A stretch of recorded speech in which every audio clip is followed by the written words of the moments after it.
Telangana phone tapping case కీలక మలుపు తిరిగింది. ఈ కేసులో ముందస్తు బెయిల్పై ఉన్న ప్రభాకర్ రావు, మాజీ ఐపీఎస్ అధికారి Prabhakar Rao special intelligence bureau చీఫ్గా ఉన్న కాలంలో పెద్ద ఎత్తున టెలిఫోన్ ట్యాపింగ్ జరిగిన సంగతి మనందరికీ తెలుసు. ఈ కేసు తీవ్ర ప్రకంపనలు కూడా సృష్టిస్తోంది. అయితే ఇందులో ఆయన ముందస్తు బెయిల్ తీసుకున్న తర్వాతనే, అటువంటి రక్షణ సుప్రీంకోర్టు నుంచి పొందిన తర్వాతనే ఆయన అమెరికా నుంచి గత జూన్ జూలై ప్రాంతాల్లో హైదరాబాద్కు వచ్చాడు. అయితే ఆయన పలుమార్లు విచారణ జరిపినప్పటికీ ఆయన సరైన జవాబులు చెప్పడం లేదని, తమ విచారణకు సహకరించడం లేదని సిట్ చెబుతోంది. ఈ మేరకు స్పెషల్ ఇన్వెస్టిగేషన్ టీం సిట్ సుప్రీంకోర్టులో ఒక పిటిషన్ దాఖలు చేసింది.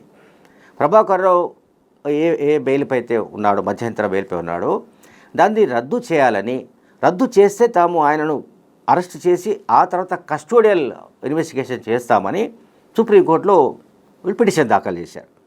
సో సుప్రీంకోర్టు విచారణ జరిగింది. సుప్రీంకోర్టులో ఆయనపై ఇప్పుడున్న బెయిల్ను రద్దు చేస్తూ సుప్రీంకోర్టు ఒక సంచలనమైన ఆదేశాలు ఇచ్చింది. సో దీంతో ఇప్పుడు ఇది కీలకమైన మలుపు తిరిగే అవకాశాలు ఉన్నాయి. ఎందుకంటే ఈ కేసులో కీలకమైన ఆధారాలను, వీటిని ప్రభాకర్ రావు ధ్వంసం చేసినట్లుగా, అట్లాగే డిజిటల్ డివైజెస్ ఏవైతే ఉంటాయో వాటిని సంబంధించిన పాస్వర్డ్స్ కూడా ఇవ్వకుండా తమకు సహకరించడం లేదని సుప్రీంకోర్టులో వాదనలు వినిపించారు.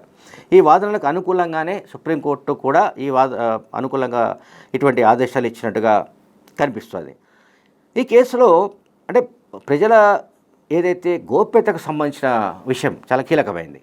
అంటే ప్రజల వ్యక్తిగతమైన గోప్యత. అంటే ఇప్పుడు ఫోన్ ట్యాపింగ్ ఎంతమంది చేశారు? వందలాది మంది ఫోన్లను ట్యాప్ చేశారు.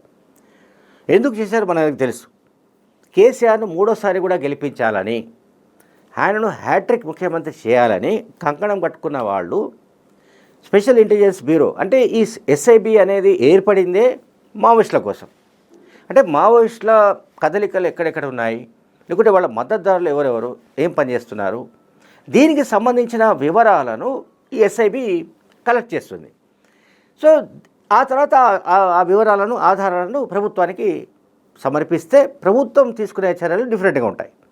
ఇక్కడ జరిగింది ఏంటంటే మావోయిస్టుల పేరు మీద అందరి ఫోన్లో ట్యాప్ చేసి పరేశారు. ఎందుకంటే మావోయిస్టులకు సంబంధించిన మద్దతుదారులు, సానుభూతి పరులు, లేకుంటే మావోయిస్టులకు ఏదో రకంగా సహకరిస్తున్నారు అని కనుక వీళ్ళు పర్మిషన్ తీసుకుంటే అది పర్మిషన్ మన రాష్ట్ర హోమ్ సెక్రటరీ నుంచి వచ్చే అవకాశం ఉంది. కనుక ఆ మెథడ్ను వీళ్ళు ఉపయోగించారు, ఎవరు, ప్రభాకర్ అండ్ టీం. సో దీంట్లో ప్రణీత్ రావు కావచ్చు, లేకుంటే రాధాకృష్ణరావు కావచ్చు, XYZ ఇట్లా చాలామంది, ఈవెన్ ఒక తెలుగు ఛానల్ అధిపతి శ్రవణ్ రావు కూడా ఉన్నాడు దీంట్లో. వీళ్ళందరూ కలిసి ఏం చేశారంటే అప్పటి ప్రభుత్వంలో ఉన్న ఒకరిద్దరు ప్రముఖుల ఆదేశాలను పాటించినట్లుగా ఇప్పటిదాకా మనకు ఉన్న ఒక ఇన్ఫర్మేషన్. అందువల్ల అసలు ఈ సమాచారాన్ని, అంటే ఎవరెవరి ఫోన్లు ట్యాప్ చేశారు, ఈ ఫోన్లు ట్యాప్ చేయడం వల్ల వచ్చిన ఇన్ఫర్మేషను ఎవరికి ఇచ్చారు అంటే ఇప్పుడు అప్పటి ముఖ్యమంత్రి కార్యాలయంలో ఎవరికి ఇచ్చారు, లేదా అప్పటి ముఖ్యమంత్రి కేసీఆర్కు డైరెక్ట్గా అందజేశారా, లేకుంటే మధ్యలో ఎవరికైనా అందజేస్తే వాళ్ళు మళ్ళీ కేసీఆర్కి అందజేశారా, అసలు ఎవరు ఆదేశించారు? ఫోన్ ట్యాపింగ్ నాకు తెలిసి కానీ మనందరికీ తెలిసిన దాని ప్రకారం అయితే ఈ చట్టవిరుద్ధమైన ఈ పనికి జనరల్గా ఎవరు పూనుకోరు, పోలీసు అధికారులు. ఎందుకంటే ఖచ్చితంగా ఇది ఏదో రోజు కనుక ప్రూవ్ అయితే తాము అరెస్ట్ అవుతామని కూడా వీళ్ళకి తెలుసు. వీళ్ళకి తెలియదని కాదు, వీళ్ళంతా డిఎస్పీలు, ఎస్పీలుగా పనిచేసిన వాళ్ళే ఉన్నారు ఎస్ఐబిలో ఆ టైంలో. వీళ్ళందరికీ తెలిసిన విషయం అయినప్పటికీ ఒకవేళ అధికారం మార్పిడి జరిగితే, మరొక పార్టీ అధికారంలోకి వస్తే తాము అరెస్ట్ అవుతామని తెలిసి కూడా వీళ్ళు ఇటువంటి చట్టవిరుద్ధమైన ఆకృత్యానికి పాల్పడినట్టుగా మనకు అర్థమవుతుంది.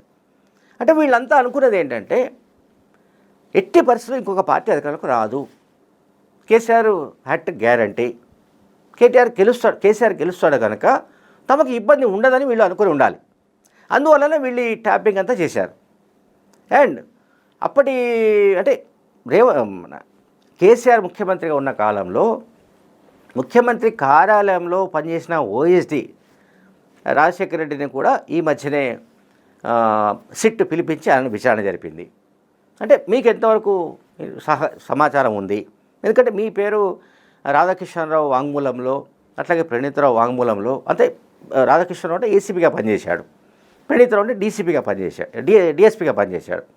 సో వీళ్ళందరూ ఎప్పుడైతే అరెస్ట్ అయ్యారో వీళ్ళను వీళ్ళని ఇంట్రాగేట్ చేసినప్పుడు కొన్ని పేర్లు బయటకు వచ్చాయి. అందులో అప్పటి నాటి సీఎం ఓఎస్డీ పేరు కూడా వచ్చింది. కనుక రాజశేఖర్ రెడ్డి రోల్ ఏమిటి? అప్పుడు అసలు ఈ ఫోన్ ట్యాపింగ్ సమాచారం మీకు తెలుసా?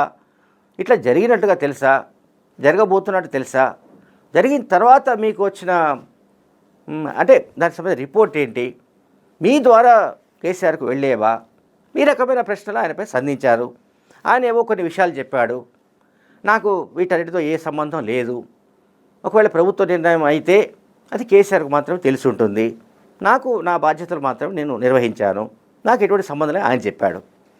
సో ఇదంతా ఇప్పుడు ఏంటంటే, ఇప్పుడు నేను కీలక మలుపు అని పదే పదే ఎందుకు చెప్తున్నానంటే, ఈ కేసులో ఇప్పుడు ఎవరైతే అంటే సుప్రీంకోర్టు మధ్యంతర బెయిల్ కారణంగా బయట ఉండి వాళ్ళు పిలిచినప్పుడల్లా వెళ్ళి వాళ్ళకు సహకరించకుండా రకరకాల జవాబులు చెబుతున్న కారణంగా ఈ బెయిల్ రద్దు చేయాలని వీళ్ళు కోరడం, సుప్రీంకోర్టు అందుకు ఆమోదించడం వల్ల ఇక ప్రభాకర్ రావును ఏ క్షణమైనా అరెస్ట్ చేసే అవకాశం ఉన్నట్టుగా మనకు కనిపిస్తోంది.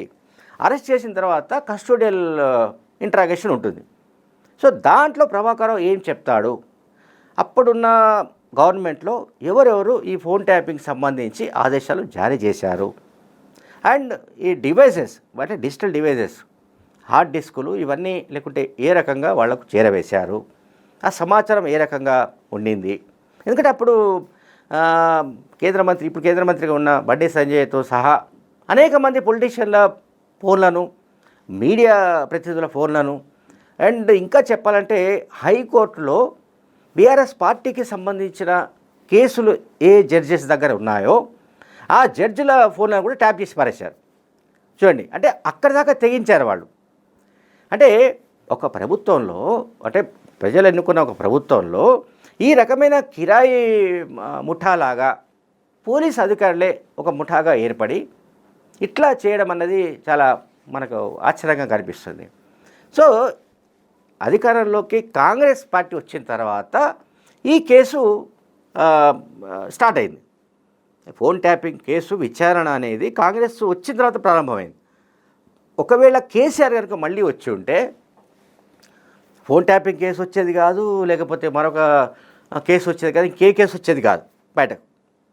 ఇప్పుడు మనకు ఫోన్ ట్యాపింగ్ సహా మీకు ఫార్ములా ఈ రేస్ కేసు కావచ్చు, కాళేశ్వరం పైన జస్టిస్ పీసీ ఘోష్ విచారణ కమిషన్ కావచ్చు, ఇట్లా ఇవన్నీ కూడా కాంగ్రెస్ అధికారులకు వచ్చిన తర్వాత రేవంత్ రెడ్డి పట్టుదలతో గత ప్రభుత్వ హయాంలో జరిగిన దోపిడీలు, లేకుంటే ఇది మన భూదందాలు, ఇతరత్ర ఈ క్రైమ్స్తో పాటుగా ఇప్పుడు ఫోన్ ట్యాపింగ్ లాంటి కేసును కూడా ప్రిస్టేజ్గా తీసుకొని ఇన్వెస్టిగేషన్ చేస్తున్నారు.